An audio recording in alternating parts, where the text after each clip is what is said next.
Hello guys, welcome back Vinita PG English. Please subscribe my channel Vinita PG English को subscribe करें, like करें and comments करें।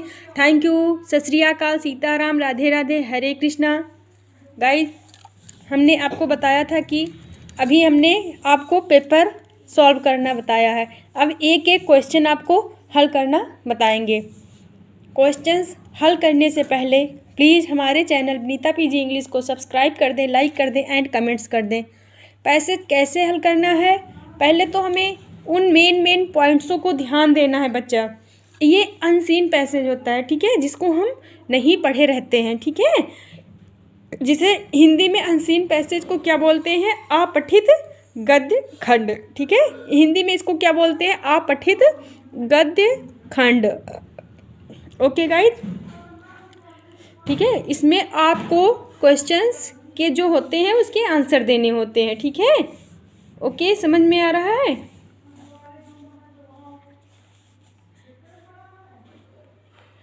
इसमें आपके 2 क्वेश्चंस आएंगे ए एंड बी में, ठीक है। 1 2 3 4 उसमें डिवाइड होंगे। आपको उसमें से क्या करना है? टिक्स लगाना है। लेकिन जब तक आपको करना नहीं आएगा, कैसे करोगे? सबसे पहला पॉइंट ये है, मैंने उसमें भी बताया था, जब मैं पेपर हल करवा रही थी तब भी बताए थे बच्चे, कि कम से कम अनसीन पैसेज को आप क्या करोगे?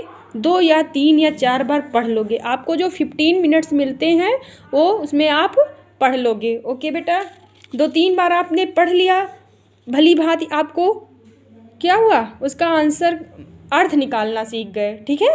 थोड़ा बहुत अर्थ बिल्कुल भी नहीं आता है तब भी थोड़ा बहुत तो निकाल ही लोगे, है ना बेटा। हाई स्कूल में पहुंच गए हो, इतनी तो इंग्लिश आती ही होगी।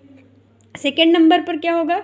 आप उसका अर्थ थोड़ा बहुत भी पकड़ रहे हो। जैसे कुछ भी नहीं पता है तो आपको दूसरा भी मेथड बता देंगे जैसे करना है, ठीक है। लेकिन आपने अर्थ भली बात समझ लिया है तो क्या करोगे कि एक एक प्रश्न लेते जाइए और पैसेज को उन शब्दों के निशान प्रश्न नंबर लगाइए जो प्रश्न का उत्तर। पहले तो आप पूरा पैसेज 1-2-3 बार पढ़ लोगे, ठीक है। फिर क्वेश्चंस जो आपको दिए गए हैं, ठीक है, उसको आपको आंसर मिलता जाएगा तो आप उसको टिक करते जाओगे, ठीक है।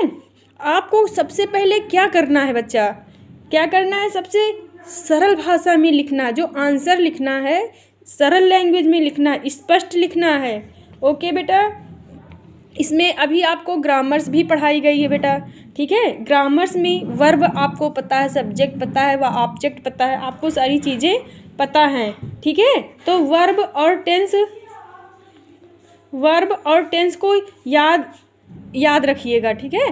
सेंटेंस में वर्ब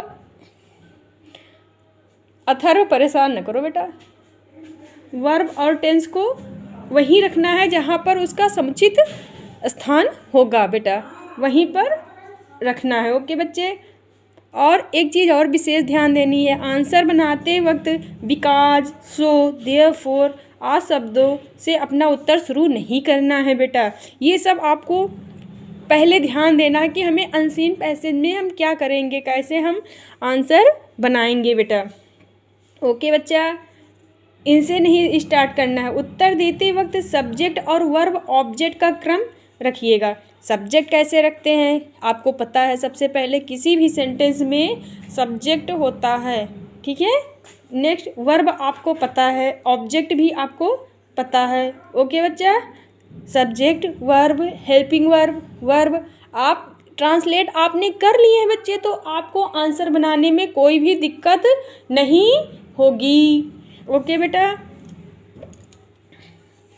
ओके बच्चे, ग्रामर की गलतियों से सावधान रहना है आपको। ग्रामर में जो गलतियां होती हैं, verb, object, subject, helping verb, इनका विशेष ध्यान देना है, क्योंकि स्पेलिंग्स ग्रामर संबंधी गलतियां न रह जाएं। प्रत्येक प्रश्न का अलग अलग पैरा लिखिए और कमांड लिखते हुए, ताकि एक दूसरे से मिल ना जाए। ओके बच्चा, ये तो मैं और अभी 2-3 और करवाएंगे, आज एक सिंपल सा ऐसे ही करवाए दे रहे हैं बेटा। ओके बच्चे, अब सबसे पहले क्या करना है बेटा? आपको अनसीन पैसेज जब करना है तो सबसे पहले आप पोएम्स पढ़ोगे, ठीक है, उसका अर्थ निकालना सीखोगे, ठीक है बेटा। देखो मैं पढ़ रही हूँ, कैसे पढ़ना? I finished my poem and was beautiful. It was about a mother duck and a father swan with 3 babies ducklings who were beaten to death by the father because they quacked too much. Quickly, Mr. Kissing took a jokes the right way. He read the poem to the class, adding his own comments and to several other classes as well. Since then I have been allowed to talk and have not been assigned any extra homework. On the contrary, Mr. Kissing's always making jokes these days. Okay बेटा, आपने अब अर्थ कैसे निकालना है, ठीक है। अब इसमें अर्थ कैसे निकालना बच्चा, कुछ बच्चे निकाल लिए भी होंगे, जैसे कुछ बच्चे नहीं निकाल पाए तो देखिए, मैं finished my poem, I finished my poem and it was beautiful. It was about a mother duck and a father swan with 3 babies ducklings. कितने बेबीज हैं बेटा, डकिंग्स है. मेरी कविता खत्म हुई और वह क्या थी बेटा, सुंदर थी. यह एक माँ बतख और एक पिता हंस और उसके 3 बतखों के बच्चों के बारे में थी. समझ गया बेटा. Ducklings who were bitten to death by the father because the quacked too much. Who beaten, ठीक है, जिन्हें पिता ने क्या किया था, काट कर मार डाला था. ठीक है, बच्चों के बारे में था जिन्हें पिता ने काट कर मार डाला था क्योंकि वे बहुत ज़्यादा चिल्लाते थे. सौभाग्य से श्री किसिंग ने मजाक को सही तरीके से लिया और कविता को कक्षा में पढ़ा कर उन्होंने कई अन्य कक्षाओं में भी अपनी टिप्पणियाँ भेजी. ठीक है बच्चे.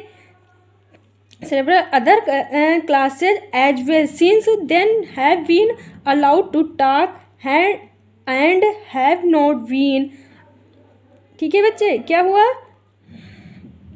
उन्होंने कई अन्य कक्षाओं में भी अपनी टिप्पणियाँ भेजी इस पोएम्स के बारे में. ओके बेटा. तब से मुझे बात करने की अनुमति दी गई और देश पर कोई अन्य अतिरिक्त होमवर्क नहीं सौंपा गया और श्री किसिंग इन दिनों हमेशा चुटकुले ही बनाते रहते. On the contrary mister Keesing always making jokes these days. इस समय क्या होता है, मिसे जो ये किसिंग जी हैं वो क्या कर रहे हैं, ऑलवेज हमेशा, मेकिंग मीन्स बनाना, जोक्स मीन्स चुटकुले, दीज डेज ठीक है बनाते रहते हैं. इन दिनों हमेशा चुटकुले बनाते रहते हैं. ओके बच्चे, आपके समझ में आ गया अर्थ, तो आप आसानी से क्वेश्चंस कर सकते हो. Who wrote the poem, who wrote the poem, mister Kissings and sister. किसने पोएम्स लिखी है, ठीक है, एंड फ्रैंक एंड फ्रेंड. आपने ये पढ़ी होगी तो आपको समझ में आ गया होगा किसने लिखी बच्चे, एंड फ्रैंक ने. ओके. सेकंड आंसर है द वर्क कंट्रेरी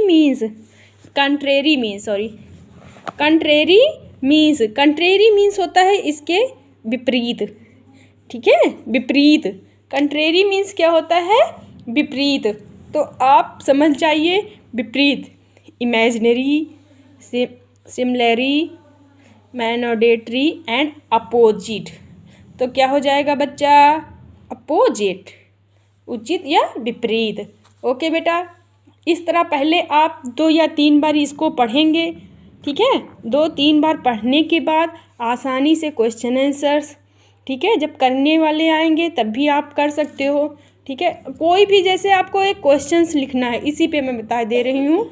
ठीक है, एक आपका क्वेश्चंस दिया गया है तो आपको देयर या इन सब चीज़ों से नहीं स्टार्ट करना है. पहले माई पोएम एंड, जैसे माई पोएम एंड, उसको हेल्पिंग वर्ब क्या लगेगी उस वाक्य में, ठीक है। वर्ब क्या लगेगी, सब्जेक्ट कहाँ पर रखा जाएगा, ऑब्जेक्ट, सब्जेक्ट जिसके विषय में कुछ कहा जाए उसे सब्जेक्ट बोलते हैं। यहाँ पर एक राइटर के बारे में बोला जा रहा है। ओके बच्चे, वो अपनी पोएम्स लिख रहा है, ठीक है। एक किसके ऊपर, एक डक के ऊपर है। उसकी फैमिली, उसके 3 बच्चे हैं, क्योंकि वो ज़्यादा शोर मचाते थे तो उनको मार डाला था उसके पिता ने ही। ठीक बेटा, ये स्टोरी है आपकी। तो इस स्टोरी में आपने निकाल लिया है unseen passage, very easy questions. आप इसको करना है, आपको ये क्वेश्चंस आपको नहीं छोड़ना है किसी भी कीमत पर। आपको बिल्कुल भी अर्थ निकालना नहीं पता है तो आप थोड़ा सा उससे मिलता जुलता पढ़ डालिए, फिर वो शब्द आपको जहाँ कहीं मिल जाए, ठीक है।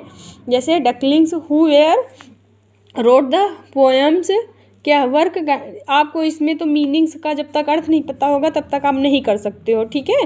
जैसे आपको क्या कॉन्ट्रेरी मीन्स नहीं पता है तो कहाँ कर सकते हो बच्चे। इसीलिए आप पहले इंग्लिश पढ़ने से सबसे बेस्ट तरीका है कि आप मीनिंग्स रट डालो। इंग्लिश में आपको मीनिंग्स पता है, ठीक है, मीनिंग्स रटिए। बनाने का तरीका हम आपको बताएंगे। ओके बच्चे, watch my full video. Next हम आपको निबंध, applications, letter and Hindi, English को हिंदी में बनाना, ट्रांसलेट, पैसेज वाले अभी बहुत सारे क्वेश्चंस कराएंगे। पर डे 1-1, 2-2 कराते रहेंगे, ठीक है। आप पढ़ते रहिए, अच्छे से तैयारी करते रहिए। बहुत कम समय बचा है। जब अच्छे से तैयारी करोगे तो आप सक्सेस होंगे। यही आपकी प्रथम सीढ़ी है। हाई स्कूल आपकी प्रथम सीढ़ी है। यहाँ से आप जब 10th पास करोगे, तब जब 10th पास करेंगे, अच्छे मार्क्स लेके आएंगे, आपके पिता माता सभी का, आपके गार्जियंस का, जो भी आपके घर में हैं, आपके फ्रेंड्स का सर ऊंचा होगा और आप लाइफ में हमेशा खुश रहोगे बेटा। क्योंकि आज के समय में क्या है, पैसे की ही कीमत है, ठीक है। पैसे के बिना, आपके पास पैसे हैं तो हर जगह पर आपको मान मिलेगा, सम्मान मिलेगा, ठीक है। आपके पास पैसे नहीं है, आपके पास धन नहीं है, दौलत नहीं है, तो आपको दुनिया में कोई भी स्थान कहीं पर भी नहीं मिलेगा। तो पैसे की महत्ता है तो आप पहली सीढ़ी 10th से स्टार्ट कर दीजिए। क्योंकि संस्कार तो हो ही, लेकिन साथ में पढ़ाई के साथ आपको एक अच्छी पोस्ट पे जाना है। ओके, इसके लिए आपको बहुत अधिक पढ़ना होगा, बहुत आगे बढ़ना होगा। आप पढ़ते रहिए, सारी सब्जेक्ट पढ़िए, इंग्लिश पढ़िए, मैथ्स पढ़िए, साइंस पढ़िए, सारी सब्जेक्ट में अच्छे नंबर लेके आओगे तभी आपका रिजल्ट बनेगा। God bless you, thank you very much, watch my full video, thank you.